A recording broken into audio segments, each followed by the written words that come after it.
So sun salutations are such an important part of our yoga practice. They really are the foundation of not only a vinyasa flow, but sun salutations can actually be an entire practice all on their own. I know some mornings when I'm running short on time, I'll do just a few sun salutations and they will completely revive me. They give energy, they purify, they detoxify, and they are a way just to give thanks to our sun that, of course, gives us life and energy.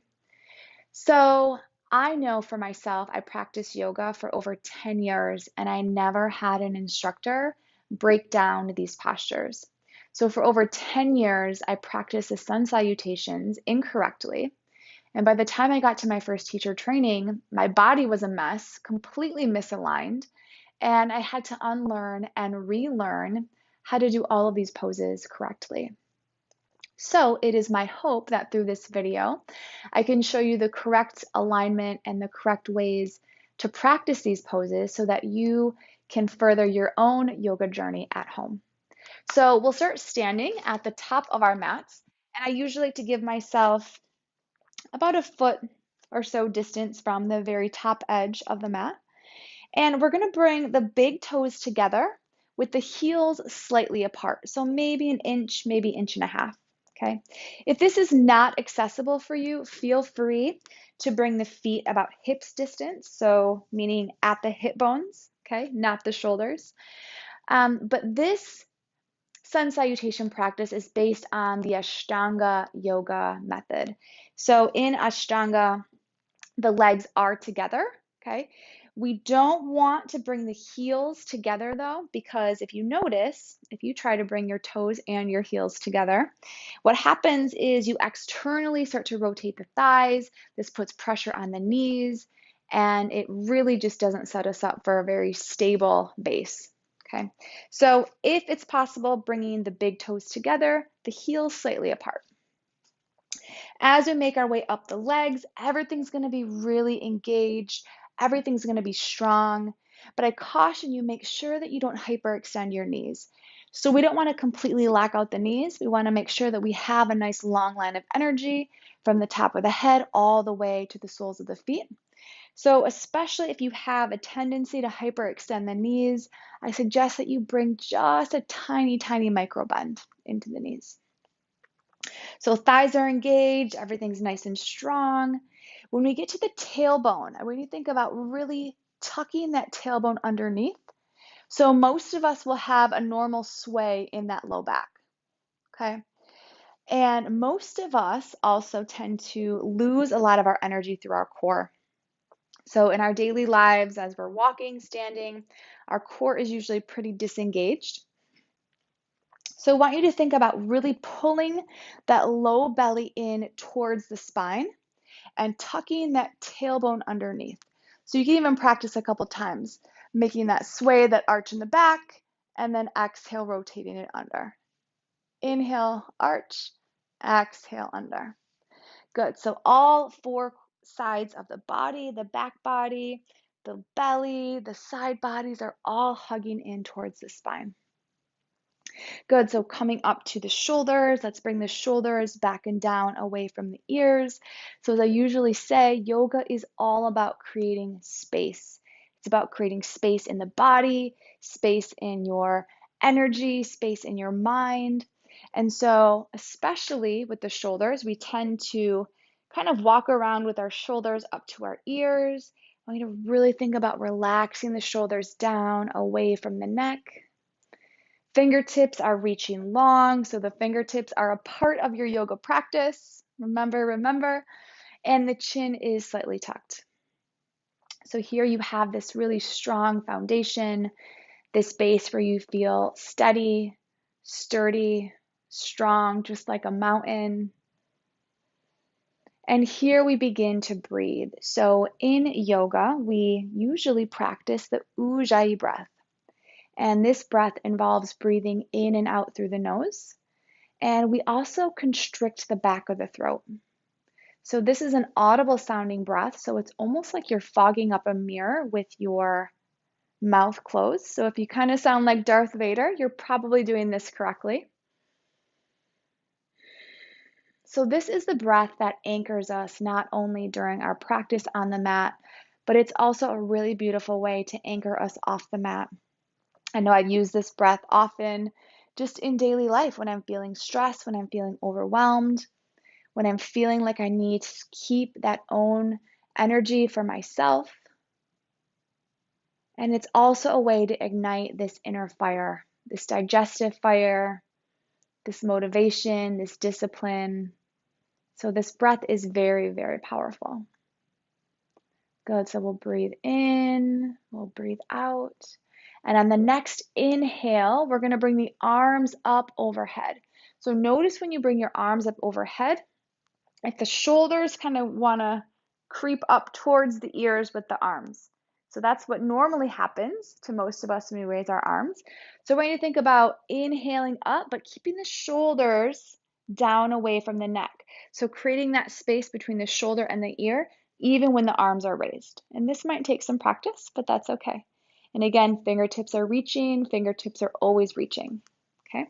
So as we inhale up, we look up at those hands. And as we exhale down, hinging at the waist. So notice when we're folding forward, we're not rounding in. Okay, it's not like we're diving into a pool of water. Okay, we want to keep that spine nice and long and lengthened. Remember, yoga is always about creating space, and we especially want to keep that space in the spine. So as you fold forward, making sure to keep those hips in line with the heels.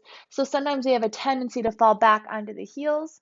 So think about keeping those hips nice and in line. If you feel like you're falling forward, that's probably an indication that you're in alignment.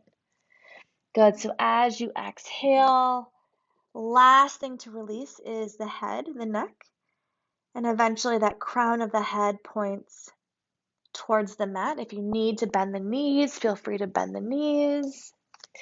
As we inhale, we're going to bring that length back into the spine. So coming to this halfway lift or flat back. Hands can come to the shins. They can stay on your mat in line with your toes if that's accessible. But once again, the shoulders are away from the ears.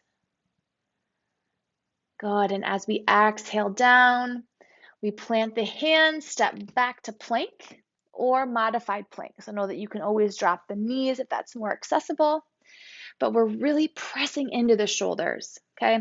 So a lot of times I see yogis and they kind of cave into the low back, putting a lot of pressure on that low spine, putting a lot of pressure on the shoulders. So really think about hollowing out that belly, almost like a mini banana. Okay, so pressing through the shoulders, pressing. Gaze is between the hands, the heels are pressing back. Again, long line of energy from the crown all the way to the heels. Good. On the next exhale, we're going to lower through chaturanga. So in chaturanga, your body lowers all in one movement. Okay, so this is the other thing I see sometimes, this wave coming in. Okay, so you really want to think about your body as sort of this piece of plywood. And as you lower down, everything is nice and in line. As you inhale, untuck the toes, the chest lifts, coming up to Cobra, Bhujangasana. So the hands stay right where they're at, underneath the shoulders. The chest is lifted, the kneecaps are lifted. Okay, so know that you can always stay right here. If you want to come to upward facing dog, that's a little bit more strenuous on the low back. Okay, as we exhale through chaturanga, you hover. As you inhale up, just the tops of the toes are on your mat and the shoulders are in line with the wrists. So this is a pretty big back bend. Okay, if this is too much, feel free to stay right here in Cobra. Okay, so from wherever you're at, on the next exhale, you're going to tuck the toes, press the hips back through plank, and we're going to land in downward facing dog, Adho Mukha Svanasana. So in downward dog, you're going to imagine your body as this sort of teepee shape. Okay, you're going to have equal weight in the arms as in the legs. that chest is going to be reaching back towards the thighs. So I see sometimes a lot of dumping into the shoulders, sort of this half plank, half dog. So really think about pressing, pressing, pressing, pressing the chest towards the thighs.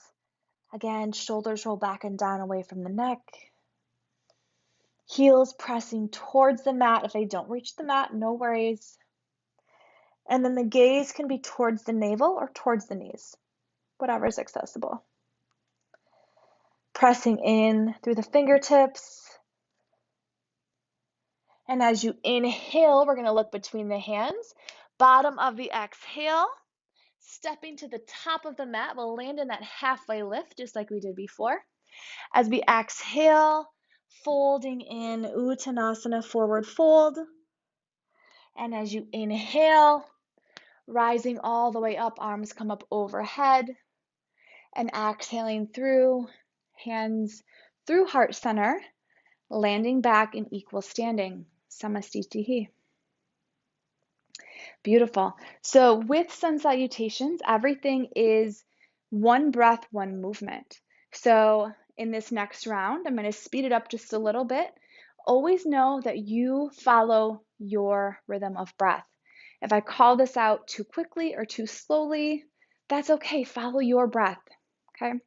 So same thing. We're going to start standing. Top of the mat.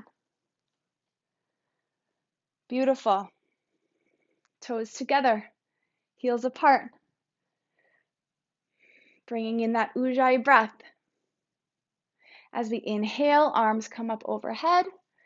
Exhale, folding forward, Uttanasana, forward fold. Relax the neck, relax the head.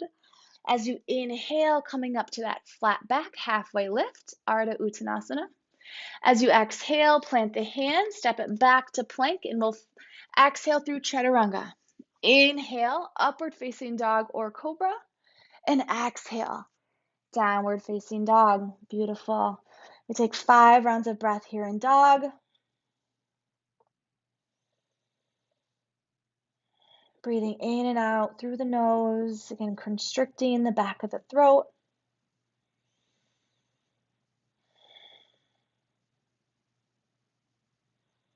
Next inhale, we'll look between the hands.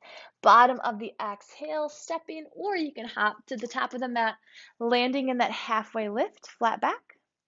Exhale, folding in, Uttanasana, forward fold.